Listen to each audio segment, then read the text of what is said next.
إن الحمد لله نحمده ونستعينه ونستغفره ونعوذ بالله من شرور أنفسنا وسيئات أعمالنا من يهده الله فلا مضل له ومن يضلل فلا هادي له وأشهد أن لا إله إلا الله وحده لا شريك له وأشهد أن محمدًا عبده ورسوله يا أيها الذين آمنوا اتقوا الله حق تقاته ولا تموتن إلا وأنتم مسلمون يا أيها الناس اتقوا ربكم الذي خلقكم من نفس واحدة وخلق منها زوجها وبث منهما رجالا كثيرا ونساء واتقوا الله الذي تساءلون به والأرحام إن الله كان عليكم رقيبا يا أيها الذين آمنوا اتقوا الله وقولوا قولا سديدا يصلح لكم أعمالكم ويغفر لكم ذنوبكم ومن يطع الله ورسوله فقد فاز فوزا عظيما أما بعد فإن أصدق الحديث كتاب الله تعالى وخير الهدي هدي محمد صلى الله عليه وسلم وشر الأمور محدثاتها وكل محدثة بدعة وكل بدعة ضلالة وكل ضلالة في النار. أما بعد أيها المسلمون والمسلمات، يقول الله سبحانه وتعالى في محكم تنزيله: ألف لام ميم أحسب الناس أن يتركوا أن يقولوا آمنا وهم لا يفتنون ولقد فتنا الذين من قبلهم فليعلمن الله الذين صدقوا وليعلمن الكاذبين. أيها المسلمون والمسلمات، إن الثبات على الحق هو من أبرز سمات أهل الحق. إن الثبات على الحق مطلب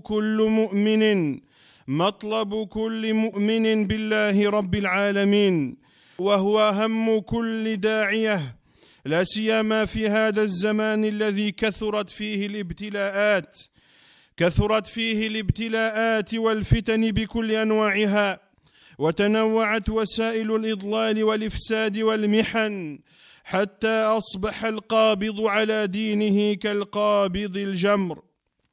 فأهل الحق هم أعظم الناس صبرا على أقوالهم ومعتقداتهم، ولذلك لما سأل هرقل أبا سفيان رضي الله تعالى عنه عن أصحاب محمد صلى الله عليه وسلم في المدة التي صالح فيها النبي صلى الله عليه وسلم قريش: هل يرتد أحد منهم عن دينه سخطة له بعد أن يدخل فيه؟ فقال أبو سفيان: لا. قال هرقل: وكذلك الإيمان إذا خالط بشاشة القلوب. رواه البخاري.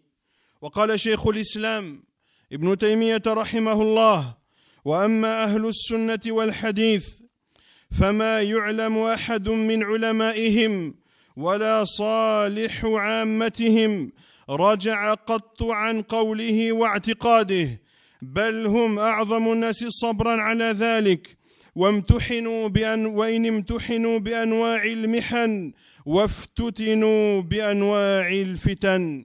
وهذه حال الأنبياء وأتباعهم من المتقدمين كأهل الأخدود ونحوهم، وكسلف هذه الأمة من الصحابة والتابعين وغيرهم من الأئمة. انتهى كلامه رحمه الله. Chers musulmans et musulmanes, sachez qu'Allah subhanahu wa ta'ala dit dans son noble livre: les gens pensent-ils qu'on les laissera dire nous croyons sans les éprouver? Nous avons certainement éprouvé ceux qui les ont précédés, afin qu'Allah Azza wa Jal sache ceux parmi eux qui disent la vérité de ceux qui mentent. Sachez, chers musulmans et musulmanes, que le fait de rester ferme sur la vérité fait partie des plus grandes caractéristiques des gens de la vérité.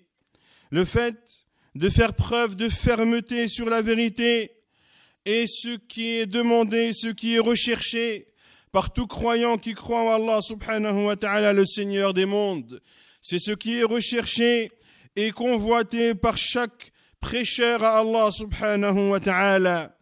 Et ceci est d'autant plus convoité, d'autant plus recherché dans les moments de trouble et dans les moments de discorde, lorsque les épreuves s'accumulent les unes après les autres et lorsque les troubles frappent les musulmans de façon diverses et variées. Ajoutez à cela, lorsque les différents moyens d'égarement qui sèment la turpitude et le désordre sur terre sont maintenant à la disposition de quiconque.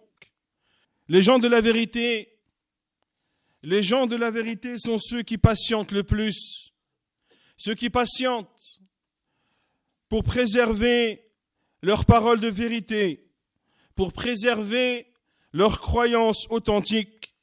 Pour cela que Héraclius, lorsqu'il a questionné Abu Sufyan ibn Harb, qui à l'époque n'était pas musulman mais qui s'est converti par la suite, radiyallahu anhu, lorsqu'Héraclius l'a questionné au sujet des compagnons du prophète sallallahu alayhi wa sallam, et lorsque le prophète sallallahu alayhi wa sallam a conclu le pacte avec les polythéistes de Quraysh, Héraclius lui a demandé, est-ce que l'un parmi eux a délaissé sa religion par colère après avoir embrassé l'islam? Abu Sufyan a dit non. Héraclius a répondu, ainsi est la foi lorsqu'elle pénètre la douceur du cœur. Et Cheikh al-Islam ibn Taymiyyah rahimahullah a dit, quant aux gens de la sunna et du hadith, nous ne connaissons personne parmi leurs savants ni parmi les vertueux qui est revenu une seule fois sur les paroles de vérité, sur sa croyance. Au contraire, ce sont les gens qui patientent le plus dans cela pour Allah, même s'ils sont éprouvés par diverses épreuves, même si différents troubles viennent tenter de les déstabiliser. Et ainsi était la situation, et ainsi était le cas des prophètes et de ceux qui les ont précédés, comme Ashab al-Ukhdud, qui étaient jetés dans le feu s'ils ne reniaient pas la croyance en Allah subhanahu wa ta'ala. Ainsi étaient également nos pieux prédécesseurs, chers musulmans et musulmanes, parmi les compagnons du prophète sallallahu alayhi wa sallam. أيها المسلمون لابد من بذل أسباب الثبات وفعل ما يقويه في القلوب ويرسخه في النفوس. فمن عوامل الثبات على الحق قراءة القرآن الكريم وتدبره والعمل به، كما أخبر الله بذلك في كتابه. قال سبحانه: وقال الذين كفروا لولا نزل عليه القرآن جملة واحدة كذلك لنثبت به فؤادك ورتلناه ترتيلا. فمن أعظم أسباب الثبات قراءة القرآن الكريم وحفظه ومدارسته والقيام به بالليل والنهار والعمل به، فالقرآن يشتمل على الترغيب والترهيب والوعد والوعيد. قال سبحانه وتعالى: نبئ عبادي أني أنا الغفور الرحيم وأن عذابي هو العذاب الأليم. والقرآن يعالج أمراض الشهوات والشبهات. قال الله سبحانه وتعالى: وننزل من القرآن ما هو شفاء ورحمة للمؤمنين ولا يزيد الظالمين إلا خسارا. وإذا سلم القلب من أمراض الشبهات والشهوات كان أقوى على مواجهة الفتن وأكثر ثباتا على الحق.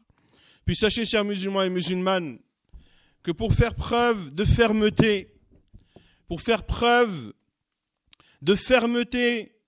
et de droiture dans ces moments de trouble, dans ces moments de discorde que traverse la communauté musulmane, notamment ici en France, les musulmans sont éprouvés dans leur personne, ils sont éprouvés dans leur famille, ils sont éprouvés dans leur maison, ils sont éprouvés dans leur mosquée. Vous ressentez tous ce climat de pression qui est exercé sur la communauté musulmane. Les perquisitions qui se suivent les unes après les autres.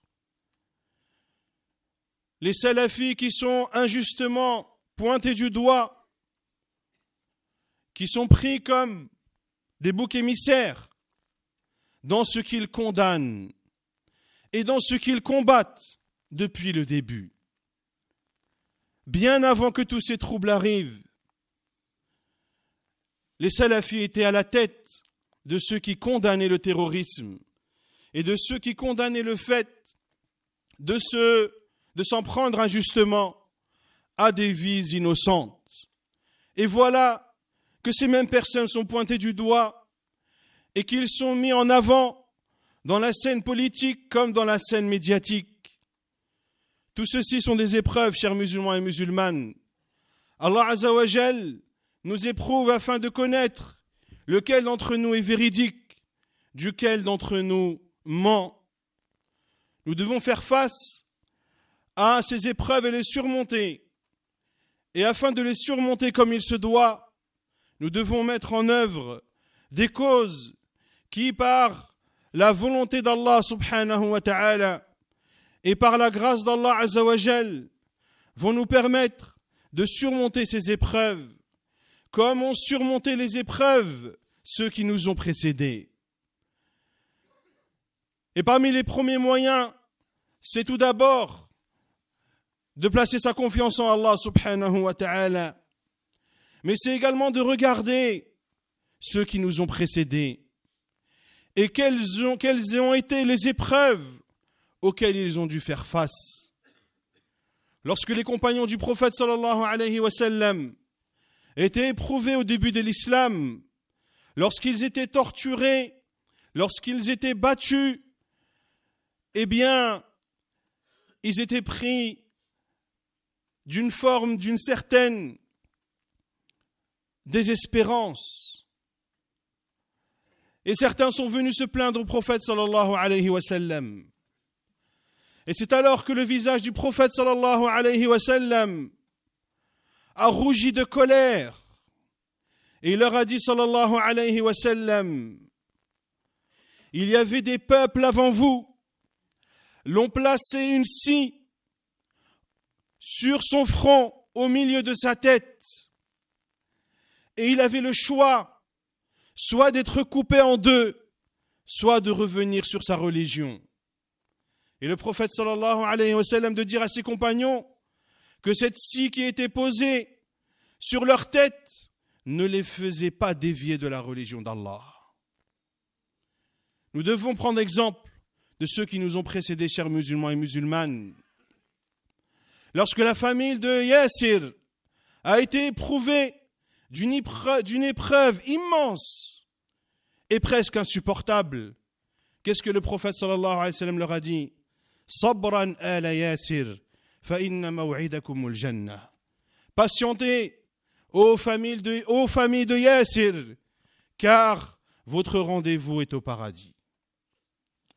Parmi les causes qui nous permettent, chers musulmans et musulmanes, de faire face à ces épreuves, le fait de lire la parole d'Allah subhanahu wa ta'ala, de méditer la parole d'Allah azza wa jal, le Coran, de le mettre en pratique.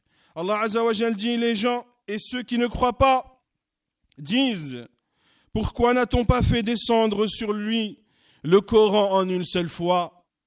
Les polythéistes ont tenté d'émettre un doute au sujet du Coran en disant, pourquoi alors, si c'est un prophète, pourquoi le Coran n'est-il pas descendu sur lui en une seule et unique fois? Et Allah Azza wa Jal de répondre à cette ambiguïté qui est aussi fragile qu'une toile d'araignée. Allah Azza wa Jal a dit son le sens. Nous l'avons révélé ainsi. Nous l'avons révélé étape par étape. Nous l'avons révélé au fur et à mesure pour raffermir ton cœur. Et nous l'avons récité soigneusement. Ainsi Allah Azza wa Jal a révélé le Coran au fur et à mesure au prophète alayhi salatu wassalam, afin de raffermir le cœur du prophète sallallahu alayhi wa sallam, qui lui aussi alayhi salatu wassalam a dû faire face à d'innombrables épreuves qu'il a surmontées alayhi salatu wassalam de la meilleure des façons. Allah Azza wa Jalla l'a soutenu dans ces épreuves et Allah Azza wa Jalla a raffermi son cœur par le Coran notamment. Le Coran que l'on se doit de lire, chers musulmans et musulmanes, que l'on se doit d'étudier, que l'on se doit de lire, que ce soit dans nos prières de nuit comme de jour. Le Coran est une guérison pour les cœurs.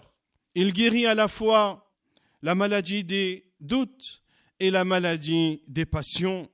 Nul doute qu'un cœur qui est guéri, un cœur qui est soigné par le Coran, est un cœur qui sera d'autant plus fort et qui fera preuve de fermeté devant toute épreuve.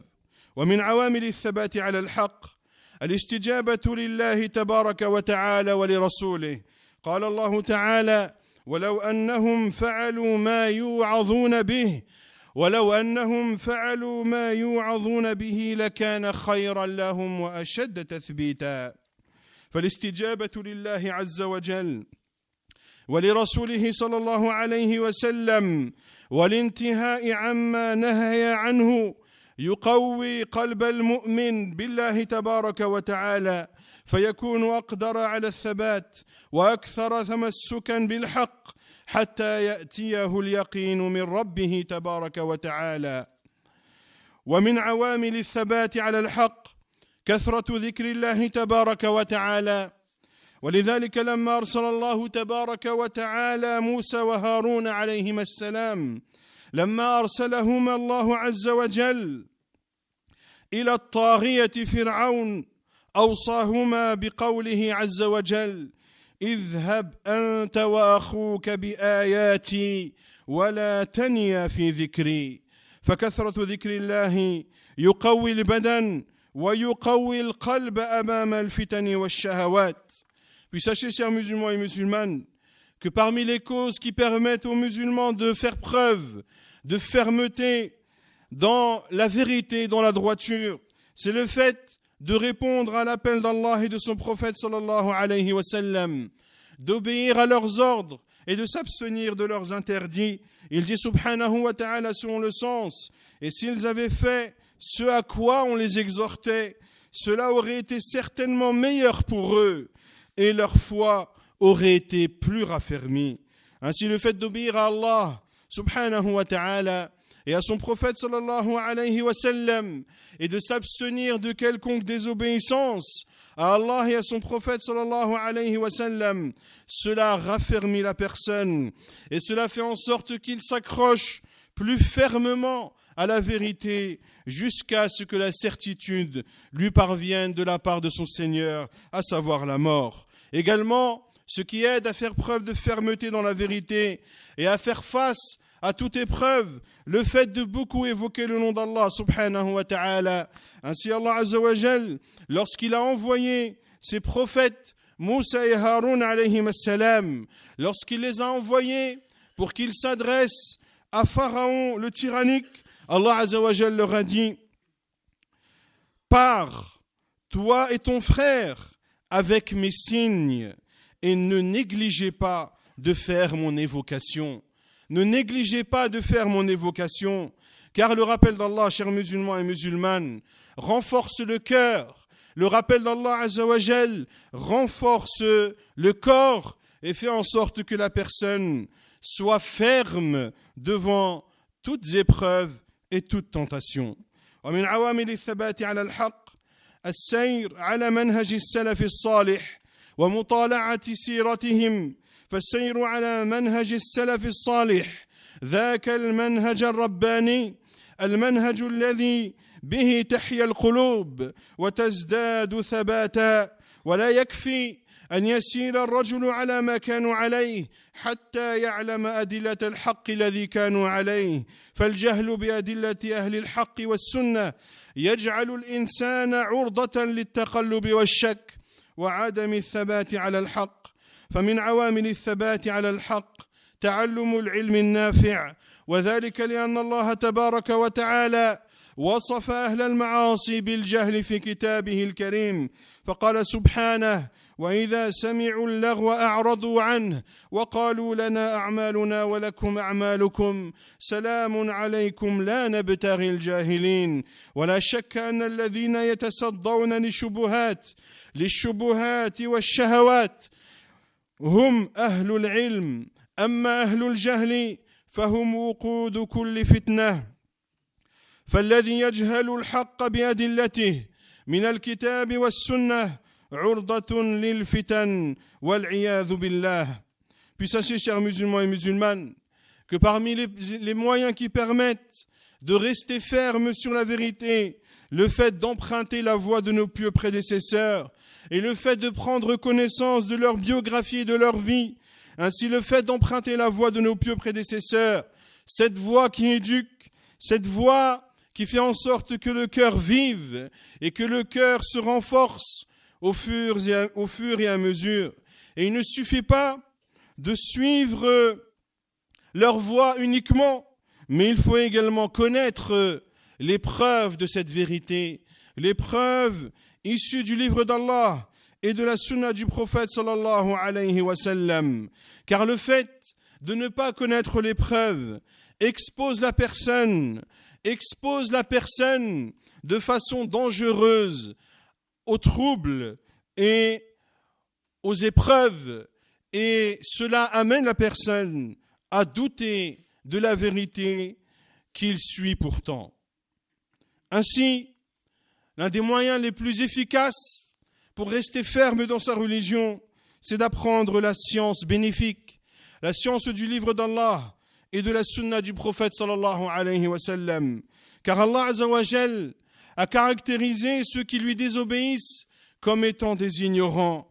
Il dit subhanahu wa ta'ala, en parlant de ses pieux serviteurs, et quand ils entendent des futilités, ils s'en détournent et disent: à nous nos actions et à vous les vôtres, paix sur vous, nous ne recherchons pas les ignorants. Nul doute que ceux qui s'attaquent aux ambiguïtés, ce sont les gens de science. Quant aux ignorants, ce ne sont en général que ceux qui alimentent le feu des troubles et le feu des épreuves.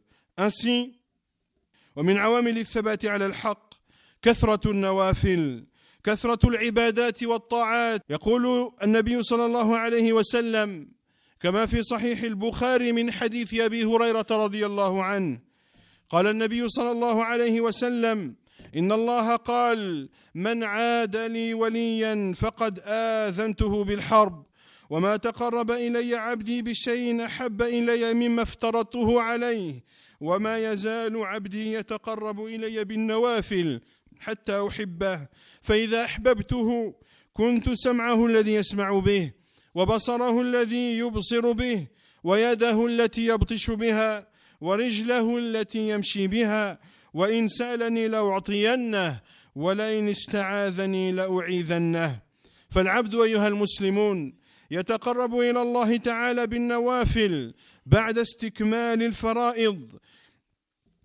إذا تقرب إلى الله عز وجل بالنوافل بعد استكمال الفرائض يوفقه الله عز وجل لكل خير ويصرف عنه كل شر ويسدده بحيث تصير كل جوارحه مشغولة في طاعة الله تبارك وتعالى فترفع درجته، وإذا سأل الله عز وجل أجابه، فما أعظمها من منزله. قال الله تعالى: والذين اهتدوا زادهم هدى وآتاهم تقواهم. Ce qui aide également à être raffermi dans la vérité et à faire face aux épreuves et aux troubles, le fait de multiplier l'adoration à Allah subhanahu wa ta'ala. L'imam al-Bukhari rapporte dans son sahih selon Abu Hurairah radiyallahu anhu, le prophète sallallahu alayhi wa sallam a dit: Allah a dit, celui qui s'en prend à l'un de mes alliés, je lui déclare la guerre, et mon serviteur ne cesse Mon serviteur ne s'est jamais rapproché d'une chose plus aimée chez moi que ce que je lui ai rendu obligatoire. Et mon serviteur ne cesse de se rapprocher de moi à travers des actes surérogatoires jusqu'à ce que je l'aime. Et lorsque je l'aime, je suis alors l'ouïe avec laquelle il voit, l'ouïe avec laquelle il entend, la vue avec laquelle il voit, la main avec laquelle il prend, le pied avec lequel il marche. Et s'il me demande, je lui donne. Et s'il demande ma protection, je le protège. Regardez, chers musulmans et musulmanes, lorsqu'un serviteur se rapproche d'Allah subhanahu wa ta'ala, à travers des actes surérogatoires, après avoir complété les ordres et les actes obligatoires, alors Allah Azza wa Jal lui facilite la voie à tout bien. Et Allah Azza wa Jal l'épargne de tout mal. Et Allah Azza wa Jal raffermit ses pas, de telle sorte que l'ensemble des membres de son corps sont occupés à adorer Allah Azza wa Jal, que ce soit son ouïe, que ce soit sa vue, que ce soit ses mains ou ses pieds. Tous les membres de son corps sont alors exclusivement voués à l'adoration d'Allah subhanahu wa ta'ala. Et Allah Azza wa Jal lui accorde cette énorme faveur qui est que lorsqu'il demande à Allah, Allah lui donne. Il dit Azza wa Jal, quant à ceux qui se mirent sur la bonne voie, il les guida encore plus et leur inspira la piété. وإن مما يلفت النظر أن كثيرا من الناس يصرف كثيرا من وقته في متابعة الأخبار والاطلاع على كل جديد حول الأحداث حتى ربما أضاع وقته وأهله أو صلاة الجماعة وأخطر من ذلك الحرص على تلقي الأخبار والتحليلات السياسية من قنوات أو صحف معروف عنها عداوتها للإسلام والمسلمين حريصة على إضعاف المسلمين وزرع الفتن بينهم.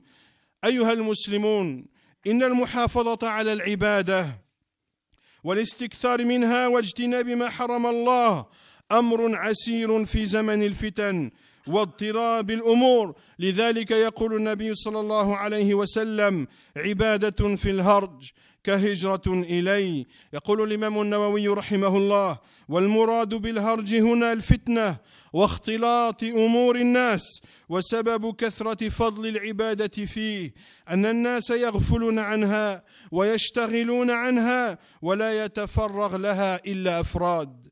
Et il y a une remarque importante à faire, chers musulmans et musulmanes. Une remarque suite à ce que font beaucoup de musulmans et musulmanes ces derniers jours, ces jours-ci. Depuis qu'il y a eu les attentats que nous avons condamnés à maintes et maintes reprises, l'on voit les musulmans qui sont connectés matin, midi et soir sur les différents sites d'information, voire sur les différentes chaînes télévisées d'information, afin de suivre les événements heure par heure, minute par minute. Et tu vois ces personnes s'informer de ces événements à travers une chaîne. Et c'est alors qu'ils passent à l'autre chaîne pour écouter les mêmes informations. Puis ils passent aux supports écrits, aux sites internet, des sites d'information. Et ils lisent les informations dans tel site. Puis les mêmes informations dans l'autre site.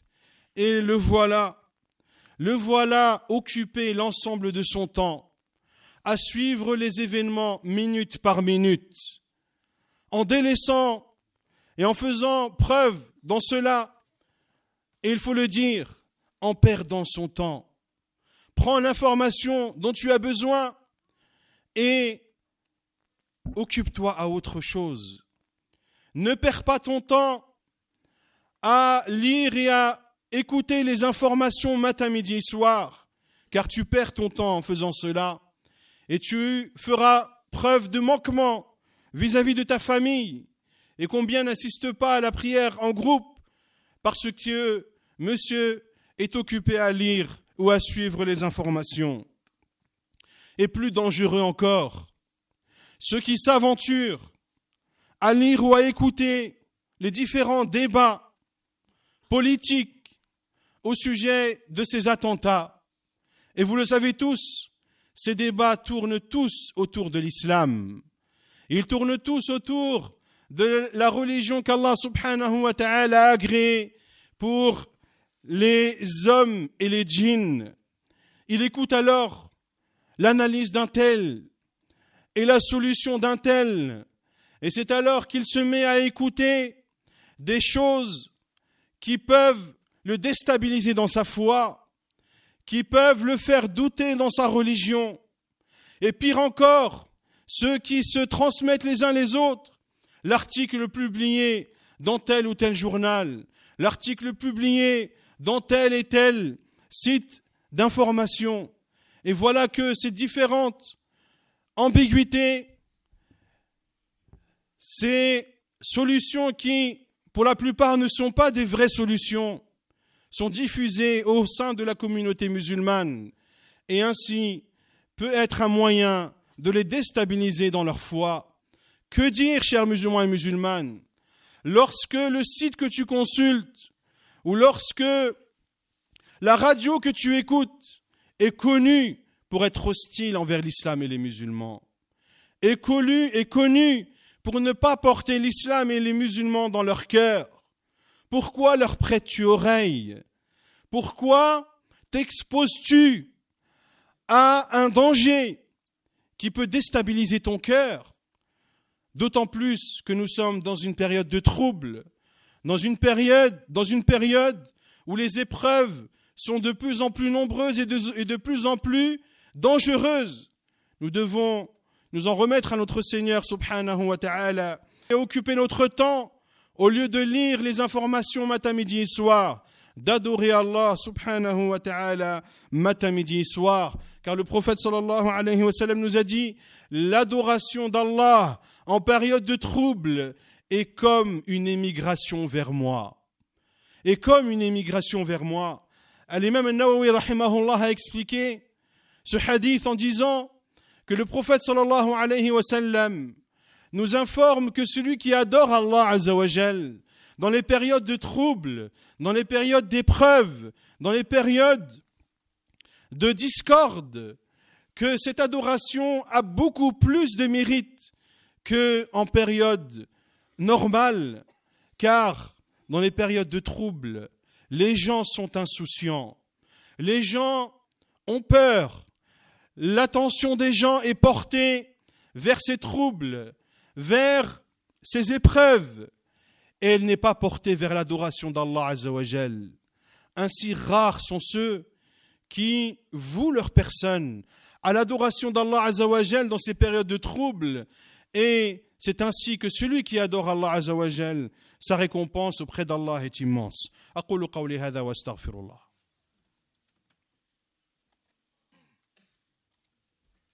الحمد لله رب العالمين وصلى الله وسلم وبارك على نبينا محمد وعلى آله وصحبه أجمعين ما بعد. ومن عوامل الثبات على الحق القرب من العلماء الربانيين.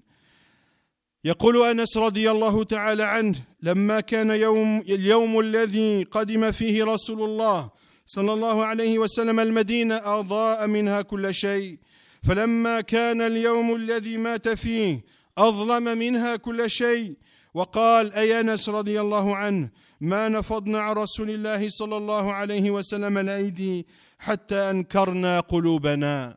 Parmi les causes, chers musulmans et musulmanes, qui permettent de faire preuve de raffermissement et de fermeté dans sa religion, le fait de se rapprocher des savants de la sunna, des savants de l'islam, des savants sincères dans l'apprentissage de la science et dans l'enseignement de celle-ci.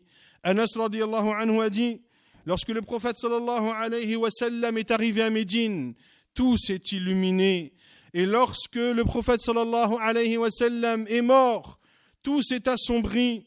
Et lorsque nous avons terminé d'enterrer le prophète sallallahu alayhi wa sallam, c'est alors que nos cœurs étaient pris d'un malaise. Ainsi étaient les compagnons du prophète sallallahu alayhi wa sallam le fait que le prophète sallallahu alayhi wa sallam était à leur côté, le fait que le prophète sallallahu alayhi wa sallam les raffermisse, le fait que le prophète sallallahu alayhi wa sallam leur annonce les bonnes nouvelles de la part d'Allah azza wa jal, qu'il leur accordera au final la victoire, tout ceci réconfortait les compagnons radiyallahu ta'ala anhum. Et nul doute que les héritiers des prophètes, ce sont les savants. Les savants ce sont eux qui font preuve de fermeté face aux épreuves. Ainsi, l'imam Ibn al-Qayyim rahimahullah raconte en parlant de son cheikh al-Islam Ibn Taymiyyah rahimahullah que lorsqu'il sentait que la terre se rétrécissait autour de lui, lorsque les épreuves étaient de plus en plus dures à surmonter, c'est alors qu'il se rendait chez Cheikh l'Islam Ibn Taymiyyah rahimahullah ta'ala, et il voyait la lumière et il voyait la joie qui apparaissait de son visage rahimahullah ta'ala, alors qu'il était éprouvé. Cheikh l'Islam Ibn Taymiyyah a été emprisonné, il a été battu, il a été torturé rahimahullah ta'ala. Mais en le voyant, l'on voyait un visage heureux, un visage joyeux, un visage qui montrait que son cœur était en paix et qu'il était ferme dans sa religion. Et l'imam Ibn al-Qayyim rahimahullah dit, et il me suffisait de parler avec lui et de le voir afin de me sentir plus fort et d'être apte à surmonter chaque épreuve. Nas'alullah azza wa jal an yuwaffiqana إلى الحق ونسأله سبحانه وتعالى أن يجنبنا الفتن. اللهم جنبنا الفتن ما ظهر منها وما بطن. اللهم يا مقلب القلوب ثبت قلوبنا على دينك. اللهم يا مقلب القلوب ثبت قلوبنا على طاعتك. وصل اللهم وسلم وبارك على نبينا محمد وعلى آله وصحبه أجمعين. وآخر دعوانا أن الحمد لله رب العالمين.